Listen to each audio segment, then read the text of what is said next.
The year is 1797, Valentine's Day.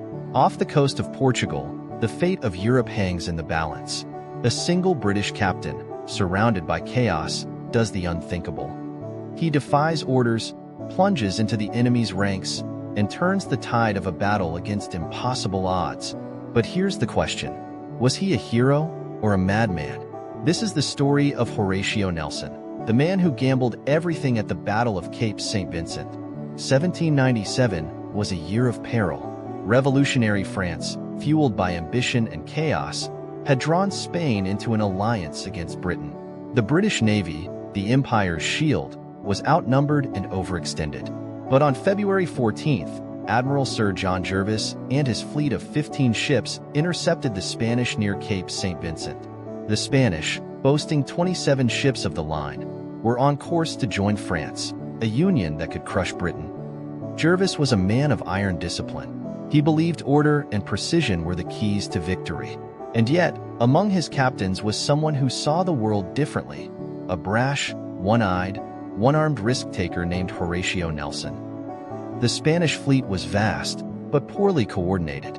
Jervis saw a chance to divide their forces, ordering the British line to cut through. But the Spanish crescent was reforming, with several ships slipping away to regroup. If they escaped, Jervis's plan would unravel. Nelson, aboard the 74-gun HMS Captain, saw what Jervis could not: an opportunity. Nelson knew the odds. He knew the rules.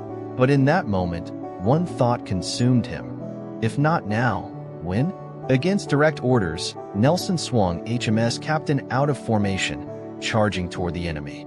His ship was immediately surrounded, pummeled by Spanish broadsides. Splinters flew, sails shredded, and blood stained the decks.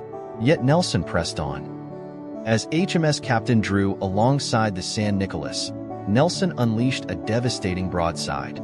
The Spanish ship reeled, her crew scrambling to recover. Nelson gave the order to board. What followed was a spectacle of chaos and courage. British sailors, swords flashing, clambered onto the enemy ship. Smoke choked the air as musket fire erupted at close range. But Nelson wasn't finished.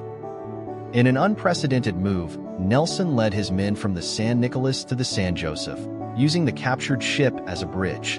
Amid the carnage, the British seized the San Joseph, completing one of the most audacious maneuvers in naval history. They called it Nelson's patent bridge for boarding enemy vessels.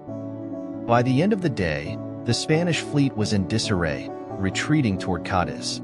For Spanish ships had been captured, and Britain claimed a decisive victory. Nelson's gamble had paid off.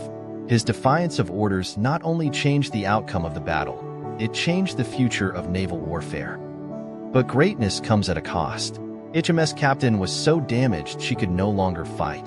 And Nelson? He knew he had risked everything: his life, his career, and the trust of his superiors. What drove him to take such a risk? Was it genius, arrogance, or desperation? Perhaps it was all three. Horatio Nelson would go on to achieve even greater victories, but Cape St. Vincent was the battle that defined him.